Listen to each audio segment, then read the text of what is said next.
صلو علی الحبیب صلی اللہ تعالی علی محمد صلی اللہ علیہ وآلہ وسلم۔ حضرت سیدنا احمد بن محمد سلاوی رحمۃ اللہ تعالی علیہ فرماتے ہیں، ایک بار جب میں سفر پر روانہ ہونے لگا تو سرکار نامدار صلی اللہ تعالی علیہ وآلہ وسلم کے مزار پر انوار پر حاضر ہو کر عرض گزار ہوا، یا سید الکونین صلی اللہ علیہ وآلہ وسلم، دوران سفر میرا صحراء و بیابان سے گزر ہوگا، جب کوئی مصیبت درپیش ہوئی تو اللہ سے دعا کروں گا اور آپ صلی اللہ تعالی علیہ وآلہ وسلم کا وسیلہ اختیار کروں گا۔ شیخین کریمین حضرات سیدنا ابو بکر و عمر رضی اللہ تعالی عنہما کی خدمت میں حاضر ہو کر بھی اسی طرح عرض کی۔ ہفتہ بھر جنگل و بیابان میں سفر کرتا رہا، اسی دوران ایک کنویں کے اندر گر گیا، اس میں کافی پانی تھا، چاشت سے لے کر عصر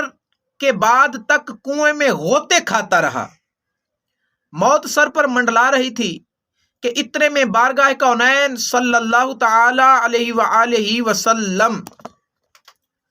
اور شیخین کریمین سے رخصت ہوتے وقت جو کچھ عرض کیا تھا یاد آ گیا،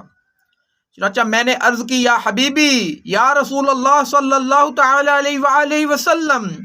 میری التجا قبول کرتے ہوئے میری دستگیری فرمائیے۔ اور اسی طرح حضرات شیخان کریمین رضی اللہ تعالی عنہما سے درخواست کی۔ دیکھتے ہی دیکھتے کسی نے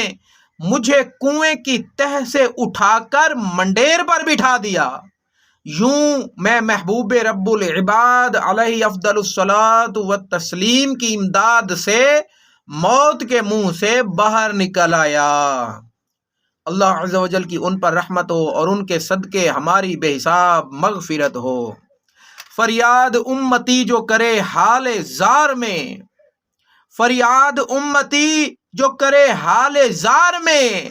ممکن نہیں کہ خیر بشر کو خبر نہ ہو۔ صلو علی الحبیب صلی اللہ تعالی علی محمد صلی اللہ علیہ وآلہ وسلم۔